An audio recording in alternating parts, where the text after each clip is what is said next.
Âgés entre 5 ans et 11 ans, ces enfants vêtus de leur costume défilent devant un public attentif.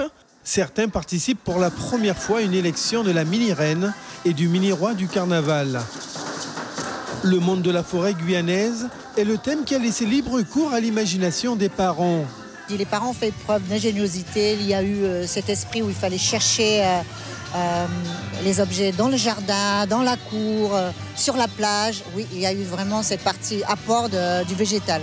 Il y avait cette notion de recyclage, il y avait cette notion de pédagogie aussi, parce qu'on apprend le nom des animaux, même en français et en kaligna.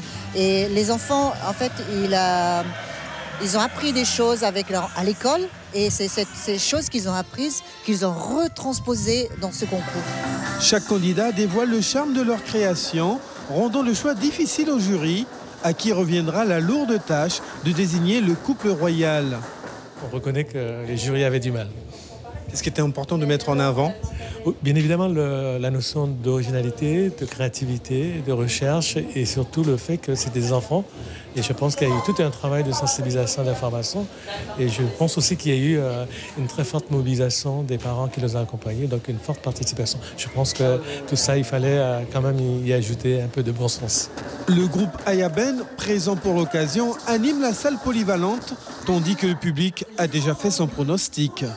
Maïra, la numéro 1. Alors là, je ne sais pas, ce sera un suspense. La numéro 1. C'est le numéro 3. Oui, numéro 1.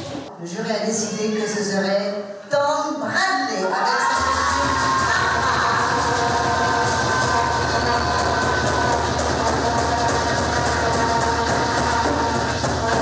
et Princesse Amazonia.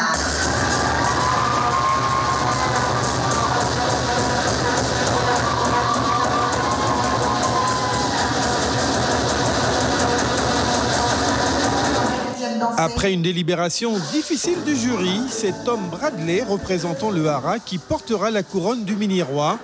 Et pour l'accompagner dans son royaume, c'est la belle Rihanna Kajoema qui est proclamée mini-reine du carnaval dans sa tenue de princesse de l'Amazonie.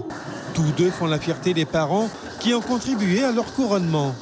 Je suis très heureux, un papa très heureux. C'est la première fois que j'ai fait participer mon fils et c'est la troisième année que la commune d'Awala organise un tel événement pour les mini-rois et mini-reines d'Awala.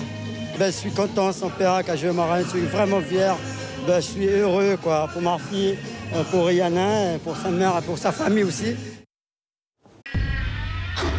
Suivez l'info sur Guyana Première, télé, radio et Internet.